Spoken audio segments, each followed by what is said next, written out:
ನಮಸ್ಕಾರ. ಚಕ್ರವ್ಯೂಹ ಚರ್ಚೆಗೆ ಮತ್ತೊಮ್ಮೆ ಸ್ವಾಗತ. ನಮ್ಮ ಮೊದಲ ವಿಷಯದ ಚರ್ಚೆಯ ನಂತರ ಈಗ ನಾವು ಎರಡನೇ, ಬಹಳ ಮುಖ್ಯವಾದ ವಿಷಯಕ್ಕೆ ಬರೋಣ. ಇದು ಭಾರತದ ಅತಿ ದೊಡ್ಡ ಆಡಳಿತಾತ್ಮಕ ಪ್ರಕ್ರಿಯೆಗಳಲ್ಲಿ ಒಂದಾದ ಜನಗಣತಿ. ಹೌದು, ಜನಗಣತಿ ಅಂದ್ರೆ ಸುಮ್ನೆ ತಲೆ ಎಣಿಸೋದು ಅಂತ ಅನ್ಕೋತಾರೆ. ಆದ್ರೆ ಅದು ಹಾಗಲ್ಲ.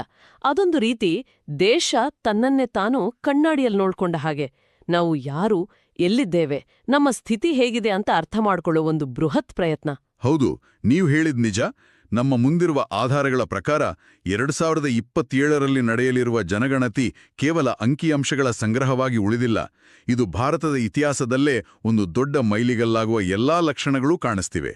ಹಾಗಿದ್ರೆ ಇದರ ಬಗ್ಗೆ ಇನ್ನಷ್ಟು ಆಳವಾಗಿ ಮಾತಾಡೋಣವೇ? ಇದರ ಒಳಗೇನಿದೆ ಅಂತ ಒಂದೊಂದಾಗಿ ನೋಡೋಣವೇ? ಖಂಡಿತ. ಈ ಬಾರಿಯ ಜನಗಣತಿ ಎರಡು ಮುಖ್ಯ ಕಾರಣಗಳಿಗಾಗಿ ಬಹಳ ವಿಶೇಷ. ಒಂದು, ಇದು ಭಾರತದ ಇತಿಹಾಸದಲ್ಲಿಯೇ ಮೊದಲ ಸಂಪೂರ್ಣ ಡಿಜಿಟಲ್ ಜನಗಣತಿ. ಎರಡು, ಸ್ವಾತಂತ್ರ್ಯ ನಂತರ ಮೊದಲ ಬಾರಿಗೆ ಸಾಮಾನ್ಯ ಗಣತಿಯ ಭಾಗವಾಗಿಯೇ ಜಾತಿ ಆಧಾರಿತ ಮಾಹಿತಿಯನ್ನು ಸಂಗ್ರಹಿಸಲಾಗ್ತಿದೆ. ಈ ಎರಡು ಬದಲಾವಣೆಗಳು ದೂರಗಾಮಿ ಪರಿಣಾಮಗಳನ್ನು ಬೀರೋದು ಗ್ಯಾರಂಟಿ. ಹಾಗಿದ್ರೆ ನಮ್ಮ ಈ ಚರ್ಚೆಯ ಉದ್ದೇಶ ಸ್ಪಷ್ಟವಾಗಿದೆ. ಈ ಹೊಸ ಜನಗಣತಿಯ ಸ್ವರೂಪವೇನು, ಅದರ ಹಿಂದಿನ ಐತಿಹಾಸಿಕ ಮತ್ತು ಸಾಂವಿಧಾನಿಕ ಹಿನ್ನೆಲೆಯೇನು, ಮತ್ತು ಮುಖ್ಯವಾಗಿ ಯುಪಿಎಸ್ಸಿ ಮತ್ತು ಕೆಪಿಎಸ್ಸಿಯಂತಹ ಸ್ಪರ್ಧಾತ್ಮಕ ಪರೀಕ್ಷೆಗಳ ದೃಷ್ಟಿಯಿಂದ ಇದರ ಮಹತ್ವ ಹಾಗೂ ಸವಾಲುಗಳೇನು ಅನ್ನೋದನ್ನ ವಿಸ್ತಾರವಾಗಿ ಅರ್ಥ ಮಾಡಿಕೊಳ್ಳೋಣ. ಸರಿ, ಹಾಗಾದ್ರೆ ಮೊದಲಿಗೆ ಈ ಯೋಜನೆಯ ನೀಲನಕ್ಷೆಯನ್ನೇ ನೋಡೋಣ. 2027ರ ಜನಗಣತಿಯ ಅಧಿಸೂಚನೆ ಹೊರಬಿದ್ದಿದೆ. ಕೋವಿಡ್-19 ಕಾರಣದಿಂದ 2021ರಲ್ಲಿ ಆಗ್ಬೇಕಿದ್ದ ಗಣತಿ ತಡವಾಗಿ ಈಗೊಂದು ಹೊಸ ರೂಪದೊಂದಿಗೆ ನಮ್ಮ ಮುಂದಿದೆ. ಇದರ ಪ್ರಕ್ರಿಯೆ ಹೇಗೆ ನಡೆಯುತ್ತೆ? ಇದರಲ್ಲಿ ಸ್ಪಷ್ಟವಾಗಿ 2 ಹಂತಗಳಿವೆ. ಪರೀಕ್ಷೆಗಳ ದೃಷ್ಟಿಯಿಂದ ಈ ಹಂತಗಳ ನಡುವಿನ ವ್ಯತ್ಯಾಸ ಮತ್ತದರ ಉದ್ದೇಶಗಳನ್ನು ತಿಳಿದುಕೊಳ್ಳುವುದು ಬಹಳ ಮುಖ್ಯ. ಮೊದಲನೇ ಹಂತ ಮನೆಪಟ್ಟಿ ಕಾರ್ಯಾಚರಣೆ ಅಥವಾ ಹೌಸ್ ಲಿಸ್ಟಿಂಗ್ ಆಪರೇಷನ್ಸ್. ಇದು ಏಪ್ರಿಲ್ 1, 2026ರಿಂದ ಆರಂಭವಾಗಿ ಸೆಪ್ಟೆಂಬರ್ 30, 2026ರವರೆಗೆ ನಡೆಯುತ್ತೆ. 6 ತಿಂಗಳ ಕಾಲ. ಕೇವಲ ಮನೆಗಳ ಪಟ್ಟಿ ಮಾಡಲಿಕ್ಕೆ ಇಷ್ಟು ದೀರ್ಘ ಸಮಯ. ಇದು ಸ್ವಲ್ಪ ಜಾಸ್ತಿ ಸಮಯ ಅಂತನ್ಸುತ್ತೆ. ಇದರಲ್ಲಿ ನಾವು ಅಂದುಕೊಂಡಿದ್ದಕ್ಕಿಂತ ಹೆಚ್ಚು ಏನಾದರೂ ಇದೆಯಾ? ಒಳ್ಳೆ ಪ್ರಶ್ನೆ. ಇದು ಕೇವಲ ಮನೆಗಳ ಸಂಖ್ಯೆ ಎಣಿಸುವುದಲ್ಲ. ಗಣತಿದಾರರು ಪ್ರತಿಯೊಂದು ಕಟ್ಟಡವನ್ನು ಗುರುತಿಸಬೇಕು. ಅದು ವಾಸದ ಮನೆಯೇ, ಅಂಗಡಿಯೇ, ಕಾರ್ಖಾನೆಯೇ ಅಥವಾ ಖಾಲಿ ಇದೆಯೇ ಎಂದು ದಾಖಲಿಸಬೇಕು. ಅದರ ಜೊತೆಗೆ ಆ ಮನೆಯಲ್ಲಿರುವ ಮೂಲಭೂತ ಸೌಕರ್ಯಗಳ ಬಗ್ಗೆ 35 ಪ್ರಶ್ನೆಗಳ ಒಂದು ಪಟ್ಟಿ ಇರುತ್ತೆ. ಓಹೋ, ಅಂದ್ರೆ ಮನೆಯ ಗುಣಮಟ್ಟವನ್ನು ಅಳೆಯುವ ಪ್ರಯತ್ನ. ಯಾವ ರೀತಿಯ ಪ್ರಶ್ನೆಗಳಿರ್ತವೆ? ಹೇಗೆ ಅಂದ್ರೆ, ಮನೆಯ ಗೋಡೆ ಮತ್ತು ಮೇಲ್ಛಾವಣಿ ಯಾವುದರಿಂದ ಮಾಡಲ್ಪಟ್ಟಿದೆ, ಮನೆಯಲ್ಲಿ ಎಷ್ಟು ಕೋಣೆಗಳಿವೆ, ಕುಡಿಯುವ ನೀರಿನ ಮುಖ್ಯ ಮೂಲ ಯಾವುದು, ನಲ್ಲಿ ನೀರೋ, ಬಾವಿಯೋ ಅಥವಾ ಕೈಪಂಪು, ಶೌಚಾಲಯದ ವ್ಯವಸ್ಥೆ ಇದೆಯಾ, ಇದ್ರೆ ಅದು ಮನೆಯೊಳಗಿದೆಯಾ, ಅಡುಗೆಗೆ ಯಾವ ಇಂಧನ ಬಳಸುತ್ತಾರೆ, ಗ್ಯಾಸೋ, ಸೀಮೆ ಎಣ್ಣೆಯೋ ಅಥವಾ ಸೌದೆಯೋ. ಹೀಗೆ ಒಂದು ಕುಟುಂಬದ ಜೀವನ ಮಟ್ಟವನ್ನು ಸೂಚಿಸುವ ಪ್ರತಿಯೊಂದು ವಿವರವನ್ನು ಸಂಗ್ರಹಿಸಲಾಗುತ್ತದೆ. ಅದಕ್ಕಾಗಿಯೇ ಇಷ್ಟು ಸಮಯ ಬೇಕು. ಈಗ ಅರ್ಥವಾಯ್ತು. ಇದು ಸರ್ಕಾರದ ಕಲ್ಯಾಣ ಯೋಜನೆಗಳನ್ನು ರೂಪಿಸಲು ಬೇಕಾದ ಅಡಿಪಾಯ. ಯಾವ ಪ್ರದೇಶದಲ್ಲಿ ಕುಡಿಯುವ ನೀರಿನ ಸಮಸ್ಯೆ ಇದೆ, ಎಲ್ಲಿ ಶೌಚಾಲಯ ನಿರ್ಮಿಸಬೇಕು ಅಂತ ನಿರ್ಧರಿಸಲು ಈ ಡೇಟಾ ಬೇಕೇ ಬೇಕು. ಸರಿ, ಇದು ಮೊದಲ ಹಂತ. ಹಾಗಾದ್ರೆ ಎರಡನೇ ಹಂತ ಯಾವುದು? ಎರಡನೇ ಹಂತವೇ ನಿಜವಾದ ಜನಸಂಖ್ಯೆಯ ಎಣಿಕೆ ಅಥವಾ ಪಾಪ್ಯುಲೇಷನ್ ಎನ್ಯುಮರೇಷನ್. ಇದು 2027ರ ಫೆಬ್ರವರಿಯಲ್ಲಿ ನಡೆಯುತ್ತದೆ. ಈ ಹಂತದಲ್ಲಿ ಗಣತಿದಾರರು ಪ್ರತಿ ಮನೆಗೆ ಭೇಟಿ ನೀಡಿ ಅಲ್ಲಿ ವಾಸಿಸುವ ಪ್ರತಿಯೊಬ್ಬ ವ್ಯಕ್ತಿಯ ವೈಯಕ್ತಿಕ ವಿವರಗಳನ್ನು ಸಂಗ್ರಹಿಸುತ್ತಾರೆ. ವ್ಯಕ್ತಿಯ ಹೆಸರು, ವಯಸ್ಸು, ಲಿಂಗ, ವೈವಾಹಿಕ ಸ್ಥಿತಿ, ಶಿಕ್ಷಣ, ಉದ್ಯೋಗ, ಮಾತೃಭಾಷೆ, ಧರ್ಮ, ಹೀಗೆ. ಆದ್ರೆ ಇಲ್ಲಿ ಒಂದು ಪ್ರಶ್ನೆ ಮೂಡುತ್ತೆ. ಮನೆ ಪಟ್ಟಿ ಕಾರ್ಯಾಚರಣೆ ಸೆಪ್ಟೆಂಬರ್ 2026ಕ್ಕೆ ಮುಗಿಯುತ್ತೆ. ಆದ್ರೆ ಜನರ ಎಣಿಕೆ ಶುರುವಾಗೋದು ಫೆಬ್ರವರಿ 2027ರಲ್ಲಿ. ಈ ನಡುವಿನ 4-5 ತಿಂಗಳ ಅಂತರದಲ್ಲಿ ವಲಸೆಯೇ, ಜನನ, ಮರಣಗಳಿಂದಾಗಿ ಜನಸಂಖ್ಯೆಯಲ್ಲಿ ಬದಲಾವಣೆಗಳಾಗ್ಬೋದಲ್ವಾ? ಇದು ದತ್ತಾಂಶದ ನಿಖರತೆಯ ಮೇಲೆ ಹೇಗೆ ಪರಿಣಾಮ ಬೀರುತ್ತೆ? ಅತ್ಯಂತ ಸೂಕ್ತವಾದ ಪ್ರಶ್ನೆ. ಇದಕ್ಕಾಗಿಯೇ ಜನಗಣತಿಯಲ್ಲಿ ಉಲ್ಲೇಖ ದಿನಾಂಕ ಅಂದ್ರೆ ರೆಫರೆನ್ಸ್ ಡೇಟ್ ಅನ್ನೋ ಒಂದು ಪರಿಕಲ್ಪನೆ ಇರುತ್ತೆ. ಉದಾಹರಣೆಗೆ, ಫೆಬ್ರವರಿ 28, 2027ರ ಮಧ್ಯರಾತ್ರಿ 12 ಗಂಟೆಯನ್ನು ಉಲ್ಲೇಖ ಸಮಯವಾಗಿ ನಿಗದಿಪಡಿಸಬಹುದು. ಇದರರ್ಥ ಆ ನಿರ್ದಿಷ್ಟ ಕ್ಷಣದಲ್ಲಿ ದೇಶದಲ್ಲಿ ಯಾರೆಲ್ಲ ಜೀವಂತವಾಗಿದ್ರೋ ಅವರನ್ನು ಮಾತ್ರ ಎಣಿಕೆಗೆ ತೆಗೆದುಕೊಳ್ಳಲಾಗುತ್ತದೆ. ಆ ಸಮಯದ ನಂತರ ಹುಟ್ಟಿದ ಮಗುವನ್ನು ಈ ಗಣತಿಯಲ್ಲಿ ಸೇರಿಸುವುದಿಲ್ಲ ಮತ್ತು ಆ ಸಮಯದ ಮೊದಲು ಮರಣ ಹೊಂದಿದ ವ್ಯಕ್ತಿಯನ್ನು ಕೈಬಿಡಲಾಗುತ್ತದೆ. ಇದು ದೇಶದಾದ್ಯಂತ ಏಕರೂಪತೆಯನ್ನು ತರಲು ಸಹಾಯ ಮಾಡುತ್ತೆ. ಓಕೆ, ಅದು ಬಹಳ ತಾಂತ್ರಿಕವಾದ ಆದರೆ ಪ್ರಮುಖವಾದ ವಿವರ. ಸರಿ, ಈ ಪ್ರಕ್ರಿಯೆ ರಚನೆ ಸ್ಪಷ್ಟವಾಯಿತು. ಈಗ ಈ ಬಾರಿಯ ಗಣತಿಯನ್ನು ಕ್ರಾಂತಿಕಾರಿ ಎಂದು ಕರೆಯಲು ಕಾರಣವಾದ ಆ 2 ದೊಡ್ಡ ಬದಲಾವಣೆಗಳ ಬಗ್ಗೆ ಮಾತಾಡೋಣ. ಮೊದಲನೇದು ಡಿಜಿಟಲ್ ಜನಗಣತಿ. ಹೌದು, ಇದುವರೆಗೂ ಗಣತಿದಾರರು ದೊಡ್ಡ ದೊಡ್ಡ ಕಾಗದದ ಫಾರ್ಮ್ಗಳನ್ನು ಹೊತ್ಕೊಂಡು ಮನೆ ಮನೆಗೆ ಹೋಗುತ್ತಿದ್ರು. ಅದರಲ್ಲಿ ಮಾಹಿತಿ ತುಂಬಿ ನಂತರ ಅದನ್ನು ತಾಲೂಕು, ಜಿಲ್ಲಾ, ರಾಜ್ಯ ಮಟ್ಟದಲ್ಲಿ ಕ್ರೋಢೀಕರಿಸಿ ದೆಹಲಿಯಲ್ಲಿ ಸಂಸ್ಕರಿಸಿ ಅಂತಿಮ ವರದಿ ಪ್ರಕಟಿಸಲು 5-6 ವರ್ಷಗಳೇ ಹಿಡಿಯುತ್ತಿತ್ತ. ಖಂಡಿತ. ಆದ್ರೆ ಈಗ ಗಣತಿದಾರರ ಕೈಯಲ್ಲಿ ಮೊಬೈಲ್ ಅಪ್ಲಿಕೇಶನ್ ಇರುವ ಟ್ಯಾಬ್ ಅಥವಾ ಸ್ಮಾರ್ಟ್ಫೋನ್ ಇರುತ್ತೆ. ಅವರು ಮಾಹಿತಿಯನ್ನು ದಾಖಲಿಸಿದ ತಕ್ಷಣ ಅದು ಕೇಂದ್ರ ಸರ್ವರ್ಗೆ ರವಾನೆಯಾಗತ್ತೆ. ಇದರಿಂದಾಗುವ ಅತಿ ದೊಡ್ಡ ಪ್ರಯೋಜನವೆಂದ್ರೆ ವೇಗ. ಕಲ್ಪಿಸ್ಕೊಳ್ಳಿ, ಹಿಂದೆ ಕೈಯಿಂದ ಪತ್ರ ಬರೆದು ಅಂಚೆ ಮೂಲಕ ಕಳಿಸಿ ಉತ್ತರಕ್ಕೆ ವಾರಗಟ್ಲೆ ಕಾಯುವಂತಿತ್ತು. ಈಗ ಇದು ವಾಟ್ಸಾಪ್ ಮೆಸೇಜ್ ಕಳಿಸಿದಷ್ಟೇ ವೇಗ. ಬಹುಶಃ ಕೆಲವೇ ತಿಂಗಳುಗಳಲ್ಲಿ ನಾವು ಜನಗಣತಿಯ ಫಲಿತಾಂಶವನ್ನು ನೋಡಬಹುದು. ಇಷ್ಟು ವೇಗ ಅಂದ್ರೆ ಅದ್ಭುತ. ಇದು ಆಡಳಿತದಲ್ಲಿ ದಕ್ಷತೆಯನ್ನು ಖಂಡಿತ ಹೆಚ್ಚಿಸುತ್ತೆ. ಆದ್ರೆ ತಂತ್ರಜ್ಞಾನ ಅಂದ್ಮೇಲೆ ಅದರ ಜೊತೆಗೆ ಒಂದಿಷ್ಟು ಸವಾಲುಗಳು ಇದ್ದೇ ಇರುತ್ತವಲ್ಲ? ಖಂಡಿತ. ಮೊದಲನೇ ಮತ್ತು ಅತಿ ದೊಡ್ಡ ಸವಾಲು ಡಿಜಿಟಲ್ ವಿಭಜನೆ, ಅಂದ್ರೆ ಡಿಜಿಟಲ್ ಡಿವೈಡ್. ಬೆಂಗಳೂರು, ಮುಂಬೈನಲ್ಲಿ ಇಂಟರ್ನೆಟ್ ವೇಗವಾಗಿರಬಹುದು, ಆದ್ರೆ ಛತ್ತೀಸ್ಗಢದ ದಟ್ಟ ಅರಣ್ಯ ಪ್ರದೇಶಗಳಲ್ಲಿ, ಹಿಮಾಲಯದ ದುರ್ಗಮ ಹಳ್ಳಿಗಳಲ್ಲಿ ನೆಟ್ವರ್ಕ್ ಇರುವುದಿಲ್ಲ. ಅಲ್ಲಿ ಗಣತಿದಾರರು ಹೇಗೆ ಕೆಲಸ ಮಾಡ್ತಾರೆ? ಆಫ್ಲೈನ್ನಲ್ಲಿ ಡೇಟಾ ಸಂಗ್ರಹಿಸಿ ನಂತರ ಸಿಂಕ್ ಮಾಡುವ ವ್ಯವಸ್ಥೆ ಇದ್ರೂ ಅದರ ಯಶಸ್ಸು ಅನುಷ್ಠಾನವನ್ನು ಅವಲಂಬಿಸಿದೆ. ಗಣತಿದಾರರಿಗೆ ಸರಿಯಾದ ತರಬೇತಿ ನೀಡುವುದು ಕೂಡ ಒಂದು ದೊಡ್ಡ ಸವಾಲೆ. ಹೌದು, ಮತ್ತು ಇದಕ್ಕಿಂತ ಗಂಭೀರವಾದ ಮತ್ತೊಂದು ಸವಾಲಿದೆ. ಅದು ದತ್ತಾಂಶ ಸುರಕ್ಷತೆ.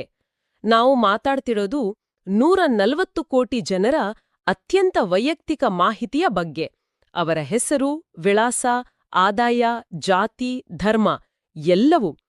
ಈ ಬೃಹತ್ ದತ್ತಾಂಶವನ್ನು ಸೈಬರ್ ದಾಳಿಗಳಿಂದ ರಕ್ಷಿಸುವುದು ಸರ್ಕಾರದ ಮುಂದಿರುವ ಅಗ್ನಿಪರೀಕ್ಷೆ.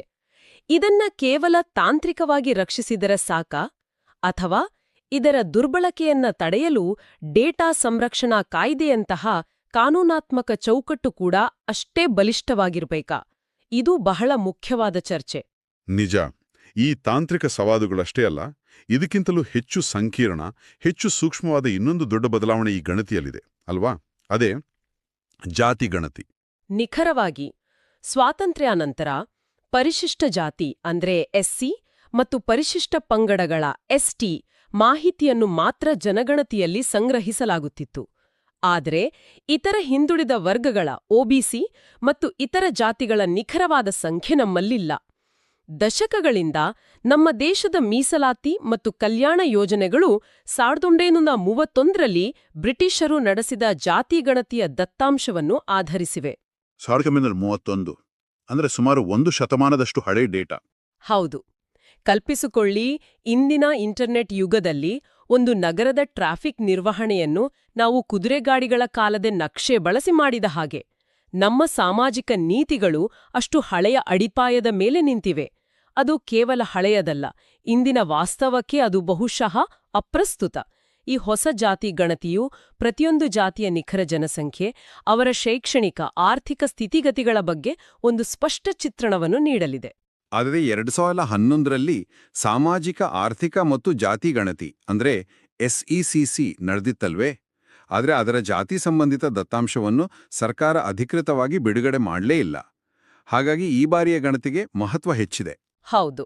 ಆ ದತ್ತಾಂಶವನ್ನು ಬಿಡುಗಡೆ ಮಾಡದಿರಲು ಹಲವು ರಾಜಕೀಯ ಮತ್ತು ಆಡಳಿತಾತ್ಮಕ ಕಾರಣಗಳಿದ್ದವು. SECಯನ್ನು ಗ್ರಾಮೀಣಾಭಿವೃದ್ಧಿ ಮತ್ತು ವಸತಿ ಸಚಿವಾಲಯಗಳು ನಡೆಸಿದ್ದವು. ಆದರೆ ಈ ಬಾರಿಯ ಜನಗಣತಿಯನ್ನು 1948ರ ಜನಗಣತಿ ಕಾಯ್ದೆಯ ಅಡಿಯಲ್ಲಿ ರಿಜಿಸ್ಟ್ರಾರ್ ಜನರಲ್ ಕಚೇರಿ ನಡೆಸ್ತಿದೆ. ಹಾಗಾಗಿ ಇದಕ್ಕೆ ಹೆಚ್ಚಿನ ಕಾನೂನಾತ್ಮಕ ಮಾನ್ಯತೆ ಮತ್ತು ಅಧಿಕೃತತೆ ಇರುತ್ತೆ. ಇದು ಸಾಮಾಜಿಕ ನ್ಯಾಯದ ದೃಷ್ಟಿಯಿಂದ ಒಂದು ನಿರ್ಣಾಯಕ ಹೆಜ್ಜೆ. ಈ ಆಧುನಿಕ ಡಿಜಿಟಲ್ ಗಣತಿಯ ಹಿಂದೆ ಒಂದು ದೊಡ್ಡ ಇತಿಹಾಸವೇ ಇದೆ ಅಲ್ವಾ? ಈ ಇಡೀ ಪ್ರಕ್ರಿಯೆ ಶುರುವಾಗಿದ್ದೇ ಒಂದು ಇಂಟ್ರೆಸ್ಟಿಂಗ್ ಕಥೆ. ನಮ್ಮನ್ನು ಆಳುತ್ತಿದ್ದ ಬ್ರಿಟಿಷರಿಗೆ ಇದ್ದಕ್ಕಿದ್ದಂತೆ ಭಾರತದ ಜನರನ್ನು ಎಣಿಸಬೇಕು ಅನ್ನೋ ಆಲೋಚನೆ ಯಾಕೆ ಬಂತು? ಕೇವಲ ಕುತೂಹಲಕ್ಕಾಗಿಯೇ? ಖಂಡಿತ ಇಲ್ಲ. ಅದರ ಹಿಂದೆ ಸ್ಪಷ್ಟವಾದ ಆಡಳಿತಾತ್ಮಕ ಮತ್ತು ರಾಜಕೀಯ ಉದ್ದೇಶಗಳಿದ್ದವು. 19ನೇ ಶತಮಾನದ ಉತ್ತರಾರ್ಧದಲ್ಲಿ ಬ್ರಿಟಿಷರಿಗೆ ಈ ವಿಶಾಲವಾದ ಸಾಮ್ರಾಜ್ಯವನ್ನು ನಿಯಂತ್ರಿಸಲು, ಇಲ್ಲಿನ ಸಂಪನ್ಮೂಲಗಳನ್ನು ಬಳಸಿಕೊಳ್ಳಲು ಮತ್ತು ತೆರಿಗೆ ಸಂಗ್ರಹಿಸಲು ನಿಖರವಾದ ಮಾಹಿತಿ ಬೇಕಿತ್ತು. ಸೈನ್ಯಕ್ಕೆ ಎಷ್ಟು ಜನರನ್ನು ಸೇರಿಸಿಕೊಳ್ಳಬಹುದು, ಯಾವ ಪ್ರದೇಶದಲ್ಲಿ ಎಷ್ಟು ಸಂಪನ್ಮೂಲವಿದೆ, ಯಾವ ಸಮುದಾಯಗಳು ಪ್ರಬಲವಾಗಿವೆ, ಇದೆಲ್ಲವನ್ನೂ ತಿಳಿಯುವ ಉದ್ದೇಶವಿತ್ತು. ಅಂದ್ರೆ ಇದು ಆಡಳಿತದ ಒಂದು ಸಾಧನವಾಗಿತ್ತು. ಹೌದು. ಇದರ ಮೊದಲ ಪ್ರಯತ್ನ ನಡೆದಿದ್ದು 1872ರಲ್ಲಿ ವೈಸ್ರಾಯ್ ಲಾರ್ಡ್ ಮೇಯೋ ಕಾಲದಲ್ಲಿ. ಆದರೆ ಇದು ದೇಶದ ಎಲ್ಲಾ ಭಾಗಗಳಲ್ಲಿ ಏಕಕಾಲದಲ್ಲಿ ನಡೆಯಲಿಲ್ಲ. ಹಾಗಾಗಿ ಇದೊಂದು ಅಸಮಗ್ರ ಗಣತಿಯಾಗಿತ್ತು. ನಿಜವಾದ ಆರಂಭ ಆಗಿದ್ದು 1881ರಲ್ಲಿ ಲಾರ್ಡ್ ರಿಪ್ಪನ್ ಕಾಲದಲ್ಲಿ. ಇದು ಭಾರತದ ಮೊದಲ ಸಮಗ್ರ ಮತ್ತು ಏಕಕಾಲೀನ ಜನಗಣತಿ. ಅಂದಿನಿಂದ ಪ್ರತಿ 10 ವರ್ಷಗಳಿಗೊಮ್ಮೆ ಜನಗಣತಿ ನಡೆಸುವ ಸಂಪ್ರದಾಯ ಶುರುವಾಯಿತು. 2 ಮಹಾಯುದ್ಧಗಳ ನಡುವೆಯೂ ಈ ಪ್ರಕ್ರಿಯೆ ನಿಲ್ಲಿಲ್ಲ ಅನ್ನೋದು ವಿಶೇಷ. ಆ ಸಂಪ್ರದಾಯ ಇಂದಿಗೂ ಮುಂದುವರೆದಿದೆ. ಜಾತಿ ಗಣತಿಯ ಇತಿಹಾಸದಲ್ಲಿ 1931ರ ಪಾತ್ರವನ್ನು ನೀವು ಆಗ್ಲೇ ಹೇಳಿದ್ರಿ. ಹೌದು. 1931ರಲ್ಲಿ ಬ್ರಿಟಿಷ್ ಭಾರತದ ಕೊನೆಯ ಜಾತಿ ಗಣತಿ ನಡೆಯಿತು. ಸ್ವಾತಂತ್ರ್ಯ ಬಂದ ನಂತರ ಜಾತಿ ಆಧಾರಿತ ಸಮಾಜವನ್ನು ನಿರ್ಮೂಲನೆ ಮಾಡುವ ಆಶಯದೊಂದಿಗೆ ಜಾತಿ ಎಣ್ಣಿಕೆಯನ್ನು ನಿಲ್ಲಿಸಲು ನಿರ್ಧರಿಸಲಾಯಿತು. ಆದರೆ ಅದು ನೀತಿ ನಿರೂಪಣೆಯಲ್ಲಿ ಒಂದು ದೊಡ್ಡ ಮಾಹಿತಿ ಕೊರತೆಯನ್ನು ಸೃಷ್ಟಿಸಿತು. ಸ್ವಾತಂತ್ರ್ಯ ಬಂದ ಮೇಲೆ ಈ ಬೃಹತ್ ಪ್ರಕ್ರಿಯೆಗೆ ಒಂದು ಕಾನೂನಾತ್ಮಕ ಚೌಕಟ್ಟು ಬೇಕಾಯ್ತನ್ವೇ? ಇದನ್ನ ಯಾರ್ ಮಾಡಬೇಕು, ಹೇಗ್ ಮಾಡಬೇಕು ಅಂತ ಸಂವಿಧಾನದಲ್ಲಿ ಏನಾದ್ರೂ ಸ್ಪಷ್ಟತೆ ಇದೆಯಾ? ಖಂಡಿತ. ಅದಕ್ಕಾಗಿಯೇ 1948ರಲ್ಲಿ ಜನಗಣತಿ ಕಾಯ್ದೆ ಅಂದ್ರೆ ಸೆನ್ಸಸ್ ಆಕ್ಟ್ ಜಾರಿಗೆ ಬಂತು. ಇಂದಿಗೂ ಜನಗಣತಿ ನಡೆಯುವುದು ಇದೇ ಕಾಯ್ದೆಯ ಅಡಿಯಲ್ಲಿ. ಇದು ಗಣತಿಗೆ ಕಾನೂನು ಬದ್ಧತೆಯನ್ನು ನೀಡುವುದಲ್ಲದೆ ಪ್ರತಿಯೊಬ್ಬ ನಾಗರಿಕನೂ ಸರಿಯಾದ ಮಾಹಿತಿ ನೀಡುವುದನ್ನು ಕಡ್ಡಾಯಗೊಳಿಸುತ್ತದೆ ಮತ್ತು ಸಂಗ್ರಹಿಸಿದ ಮಾಹಿತಿಯ ಗೌಪ್ಯತೆಯನ್ನು ಕಾಪಾಡುವ ಭರವಸೆಯನ್ನು ನೀಡುತ್ತದೆ. ಹಾಗಾದ್ರೆ ಸಾಂವಿಧಾನಿಕವಾಗಿ ಇದರ ಸ್ಥಾನಮಾನವೇನು? ಇದು ಕೇಂದ್ರ ಸರ್ಕಾರದ ಜವಾಬ್ದಾರಿಯೋ ಅಥವಾ ರಾಜ್ಯಗಳದ್ದು? ಸಂವಿಧಾನದ 7ನೇ ಅನುಸೂಚಿಯ ಪ್ರಕಾರ ಜನಗಣತಿಯು ಕೇಂದ್ರ ಪಟ್ಟಿಯಲ್ಲಿ ಅಂದ್ರೆ ಯೂನಿಯನ್ ಲಿಸ್ಟ್ ಐಟಂ 69ನಲ್ಲಿ ಬರುತ್ತೆ. ಅಂದ್ರೆ ಇದನ್ನು ನಡೆಸುವುದು ಸಂಪೂರ್ಣವಾಗಿ ಕೇಂದ್ರ ಸರ್ಕಾರದ ಜವಾಬ್ದಾರಿ. ಗೃಹ ಸಚಿವಾಲಯದ ಅಡಿಯಲ್ಲಿ ಬರುವ ರಿಜಿಸ್ಟ್ರಾರ್ ಜನರಲ್ ಮತ್ತು ಸೆನ್ಸಸ್ ಕಮಿಷನರ್ ಆಫ್ ಇಂಡಿಯಾ ಕಚೇರಿ ಇದರ ನೋಡಲ್ ಏಜೆನ್ಸಿಯಾಗಿದೆ. ಇದೆಲ್ಲವೂ ಪ್ರಿಲಿಮ್ಸ್ ಪರೀಕ್ಷೆಯ ದೃಷ್ಟಿಯಿಂದ ನೆನಪಿಡಬೇಕಾದ ಪ್ರಮುಖ ಅಂಶಗಳು. ಇದರ ನಂತರ 1951ರಲ್ಲಿ ಸ್ವತಂತ್ರ ಭಾರತದ ಮೊದಲ ಜನಗಣತಿ ನಡೆಯಿತು. ಹಾಗಿದ್ರೆ ಇದೆಲ್ಲದರ ಒಟ್ಟಾರೆ ಪರಿಣಾಮವೇನು? ಇಷ್ಟೆಲ್ಲ ಕಸರತ್ತು ಮಾಡಿ ಕೋಟ್ಯಾಂತರ ರೂಪಾಯಿ ಖರ್ಚು ಮಾಡಿ ಸಂಗ್ರಹಿಸುವ ಈ ಡೇಟಾ ಕೊನೆಗೆ ಸಾಮಾನ್ಯ ಜನರ ಜೀವನದ ಮೇಲೆ ಹೇಗೆ ಪರಿಣಾಮ ಬೀರುತ್ತೆ? ಇದನ್ನು ನಾವು ಭಾರತದ ಆಡಳಿತದ ಬದಲಾದ ಚಿತ್ರಣದೊಂದಿಗೆ ನೋಡಬೇಕು. ಒಂದು ಕಾಲದಲ್ಲಿ ನಾವು ಪಂಚವಾರ್ಷಿಕ ಯೋಜನೆಗಳ ಮಾದರಿಯಲ್ಲಿದ್ದೆವು. ಆದರೆ ಈಗ ನಾವು ನೀತಿ ಆಯೋಗದ ಯುಗದಲ್ಲಿದ್ದೇವೆ. ಇಲ್ಲಿ ಒಂದು ಅಳತೆ ಎಲ್ಲರಿಗೂ ಸರಿಹೊಂದುತ್ತದೆ ಅಂದ್ರೆ ಒನ್ ಸೈಜ್ ಫಿಟ್ಸ್ ಆಲ್ ಅನ್ನೋ ಧೋರಣೆ ಇಲ್ಲ. ಬದಲಿಗೆ ಸಾಕ್ಷ್ಯಾಧಾರಿತ, ಗುರಿ ಆಧಾರಿತ ಯೋಜನೆಗಳಿಗೆ ಅಂದ್ರೆ ಎವಿಡೆನ್ಸ್ ಬೇಸ್ಡ್ ಟಾರ್ಗೆಟೆಡ್ ಅಪ್ರೋಚ್ಗೆ ಒತ್ತು ನೀಡಲಾಗುತ್ತಿದೆ. ಒಂದು ಉದಾಹರಣೆ ಮೂಲಕ ವಿವರಿಸಬಹುದೇ? ಖಂಡಿತ. ಉದಾಹರಣೆಗೆ ಬೇಟಿ ಬಚಾವೋ ಬೇಟಿ ಪಢಾವೋ ಯೋಜನೆ. ದೇಶದಾದ್ಯಂತ ಒಂದೇ ರೀತಿ ಅನುದಾನ ಹಂಚುವ ಬದಲು ಜನಗಣತಿಯಿಂದ ಯಾವ ಜಿಲ್ಲೆಗಳಲ್ಲಿ ಹೆಣ್ಣು ಮಕ್ಕಳ ಲಿಂಗಾನುಪಾತ ತೀರಾ ಕಡಿಮೆ ಇದೆ, ಅವರ ಶಾಲಾ ದಾಖಲಾತಿ ಪ್ರಮಾಣ ಎಷ್ಟಿದೆ ಅಂತ ನಿಖರವಾದ ಡೇಟಾ ಸಿಕ್ಕರೆ ಆ ನಿರ್ದಿಷ್ಟ ಜಿಲ್ಲೆಗಳಿಗೆ ಹೆಚ್ಚಿನ ಸಂಪನ್ಮೂಲ ಮತ್ತು ಗಮನವನ್ನು ನೀಡಬಹುದು. ಆಗ ಯೋಜನೆ ಹೆಚ್ಚು ಪರಿಣಾಮಕಾರಿಯಾಗುತ್ತದೆ. ಇಲ್ಲದಿದ್ದರೆ ಅದು ಕತ್ತಲಿಯಲ್ಲಿ ಗುಂಡು ಹೊಡೆದ ಹಾಗೆ. ಅಂದ್ರೆ ಈ ಹೊಸ ಡಿಜಿಟಲ್ ಮತ್ತು ಜಾತಿ ಆಧಾರಿತ ದತ್ತಾಂಶವು ಸರ್ಕಾರದ ಯೋಜನೆಗಳು ಸರಿಯಾದ ಫಲಾನುಭವಿಗಳನ್ನು ತಲುಪಲು ಸಹಾಯ ಮಾಡುತ್ತೆ. ಯಾವ ಸಮುದಾಯಕ್ಕೆ ಸರ್ಕಾರದ ಬೆಂಬಲ ನಿಜವಾಗಿಯೂ ಬೇಕಾಗಿದೆ ಅಂತ ಗುರುತಿಸಲು ಈ ಜಾತಿ ಡೇಟಾ ಒಂದು ಪವರ್ಫುಲ್ ಟೂಲ್ ಆಗ್ಬೋದು. ನಿಖರವಾಗಿ. ಇದು ಪಾರದರ್ಶಕ ಸಂಪನ್ಮೂಲ ಹಂಚಿಕೆಗೆ ಮತ್ತು ಸಾಕ್ಷ್ಯಾಧಾರಿತ ಆಡಳಿತಕ್ಕೆ ಅಂದ್ರೆ ಎವಿಡೆನ್ಸ್ ಬೇಸ್ಡ್ ಗವರ್ನೆನ್ಸ್ಗೆ ಬಲ ನೀಡುತ್ತದೆ. ಇದು ಕೇವಲ ಅಂಕಿ ಅಂಶಗಳ ಸಂಗ್ರಹವಲ್ಲ, ಇದು ದೇಶದ ಪ್ರಗತಿಯನ್ನು ಅಳೆಯುವ ಮತ್ತು ಭವಿಷ್ಯದ ದಾರಿಯನ್ನು ರೂಪಿಸುವ ಒಂದು ಪ್ರಬಲ ಸಾಧನವಾಗಲಿದೆ. ಇಂದಿನ ಚರ್ಚೆ ಬಹಳ ಆಳವಾಗಿತ್ತು. ಒಮ್ಮೆ ನಾವು ಮಾತಾಡಿದ ಮುಖ್ಯ ಅಂಶಗಳನ್ನು ನೆನಪಿಸಿಕೊಳ್ಳೋಣ. 2027ರ ಜನಗಣತಿ ಒಂದು ಮಹತ್ವರ ಬದಲಾವಣೆಯ ಹಾದಿಯಲ್ಲಿದೆ. ಇದು ಸಂಪೂರ್ಣ ಡಿಜಿಟಲ್ ಆಗಿದ್ದು ವೇಗ ಮತ್ತು ದಕ್ಷತೆಯನ್ನು ತರುವ ಭರವಸೆ ನೀಡಿದೆ. ಸ್ವಾತಂತ್ರ್ಯಾನಂತರ ಮೊದಲ ಬಾರಿಗೆ ಜಾತಿ ಮಾಹಿತಿಯನ್ನು ಒಳಗೊಂಡಿದ್ದು, ಇದು ಸಾಮಾಜಿಕ ನ್ಯಾಯದ ನೀತಿಗಳನ್ನು ಮರುರೂಪಿಸುವ ಸಾಮರ್ಥ್ಯ ಹೊಂದಿದೆ. ಹೌದು, ಮತ್ತು ಇದರ ಹಿಂದೆ 1872ರಿಂದ ಆರಂಭವಾದ ಒಂದು ದೊಡ್ಡ ಇತಿಹಾಸ ಮತ್ತು 1948ರ ಕಾಯ್ದೆಯ ಕಾನೂನಾತ್ಮಕ ಚೌಕಟ್ಟಿದೆ. ಇದೆಲ್ಲವೂ ಉತ್ತಮ ಸಾಕ್ಷ್ಯಾಧಾರಿತ ಆಡಳಿತಕ್ಕೆ ದಾರಿ ಮಾಡಿಕೊಡುತ್ತದೆ. ಆದರೆ ಅದೇ ಸಮಯದಲ್ಲಿ ಡಿಜಿಟಲ್ ವಿಭಜನೆ, ದತ್ತಾಂಶ ಸುರಕ್ಷತೆ ಮತ್ತು ಜಾತಿ ಮಾಹಿತಿಯ ಸೂಕ್ಷ್ಮತೆಯಂತಹ ಗಂಭೀರ ಸವಾಲ್ಗಳು ನಮ್ಮ ಮುಂದಿವೆ. ಹೌದು, ನಮ್ಮ ಆಧಾರದಲ್ಲಿ ಉಲ್ಲೇಖಿಸಿರುವ ಮೇನ್ಸ್ ಪರೀಕ್ಷೆಯ ಸಂಭಾವ್ಯ ಪ್ರಶ್ನೆಯು ಈ ಚರ್ಚೆಯ ಸಂಪೂರ್ಣ ತಿರುಳನ್ನು ಹಿಡಿದಿಡುತ್ತದೆ.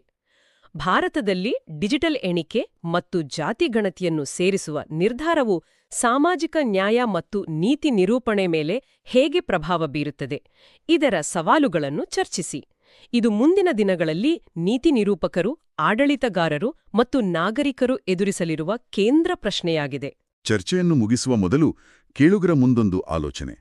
2011ರ ಜಾತಿ ಗಣತಿಯ ಡೇಟಾವನ್ನು ಅದರ ರಾಜಕೀಯ ಸೂಕ್ಷ್ಮತೆಯಿಂದಾಗಿ ಸಂಪೂರ್ಣವಾಗಿ ಹೊರಗೆ ಬಿಡಲಿಲ್ಲ. ಈಗ 2027ರ ದತ್ತಾಂಶವನ್ನು ಸಂಗ್ರಹಿಸಿ ಪ್ರಕಟಿಸಿದ ನಂತರ ಆ ಅಂಕಿಅಂಶಗಳು ನಮ್ಮ ಸಮಾಜದ ಬಗ್ಗೆ ನಮಗೆ ಅಹಿತಕರವಾದ, ನಾವು ಒಪ್ಪಿಕೊಳ್ಳಲು ಇಷ್ಟಪಡದ ಸತ್ಯಗಳನ್ನು ತೋರಿಸಿದರೆ ಏನಾಗಬಹುದು? ಆ ಸತ್ಯವನ್ನು ಎದುರಿಸಿ ಅದರ ಆಧಾರದ ಮೇಲೆ ನೀತಿಗಳನ್ನು ರೂಪಿಸುವ ರಾಜಕೀಯ ಇಚ್ಛಾಶಕ್ತಿ ಮತ್ತು ಸಾಮಾಜಿಕ ಸ್ಥೈರ್ಯ ನಮ್ಮಲ್ಲಿದೆಯೇ? ಇದೊಂದು ಯೋಚಿಸಬೇಕಾದ ಪ್ರಶ್ನೆ. ಈ ವಿಶ್ಲೇಷಣೆ ನೋಡಿದ್ದಕ್ಕಾಗಿ ತುಂಬಾ ಧನ್ಯವಾದ. ಈ ಮಾಹಿತಿ ಸ್ಪರ್ಧಾತ್ಮಕ ಪರೀಕ್ಷೆಗಳ ತಯಾರಿಗೆ ಖಂಡಿತ ಸಹಾಯ ಮಾಡುತ್ತೆ ಅನ್ಕೋತೀವಿ. ಈ ವಿವರಣೆ ಇಷ್ಟ ಆಗಿದ್ರೆ ಒಂದು ಲೈಕ್ ಕೊಡೋದನ್ನ ಮರಿಬೇಡಿ. ಹಾಗೇ ನಿಮ್ಮ ಫ್ರೆಂಡ್ಸ್ ಜೊತೆಗೂ ಶೇರ್ ಮಾಡಿ, ಅವರಿಗೂ ಹೆಲ್ಪ್ ಆಗ್ಬೋದು. ಇದೇ ತರಹದ ಡೈಲಿ ಅಪ್ಡೇಟ್ಸ್ಗಳಿಗಾಗಿ ನಮ್ಮ ಚಾನೆಲ್ಗೆ ಸಬ್ಸ್ಕ್ರೈಬ್ ಮಾಡ್ಕೊಳ್ಳಿ. ಪಕ್ಕದಲ್ಲಿರೋ ಬೆಲ್ ಐಕಾನ್ ಪ್ರೆಸ್ ಮಾಡಿದ್ರೆ ಯಾವುದೇ ವಿಡಿಯೋ ಮಿಸ್ ಆಗಲ್ಲ. ಹೆಚ್ಚಿನ ಅಪ್ಡೇಟ್ಸ್ ಮತ್ತೆ PDF ನೋಟ್ಸ್ಗಳಿಗಾಗಿ ಸ್ಕ್ರೀನ್ ಮೇಲೆ ಕಾಣ್ತಿರೋ ಡೀಟೇಲ್ಸ್ ಮೂಲಕ ನಮ್ಮ ಜೊತೆ ಕನೆಕ್ಟ್ ಆಗಿ. ನೆನ್ಪಡಿ, ನಿಮ್ಮ ಯಶಸ್ಸಿನ ಪಯಣದಲ್ಲಿ ನಾವು ಯಾವಾಗ್ಲೂ ನಿಮ್ ಜೊತೆ ಇರ್ತೀವಿ. ಸರಿ, ಹಾಗಿದ್ರೆ ಮುಂದಿನ ವಿಶ್ಲೇಷಣೆಯಲ್ಲಿ ಸಿಗೋಣ. ನಮಸ್ಕಾರ.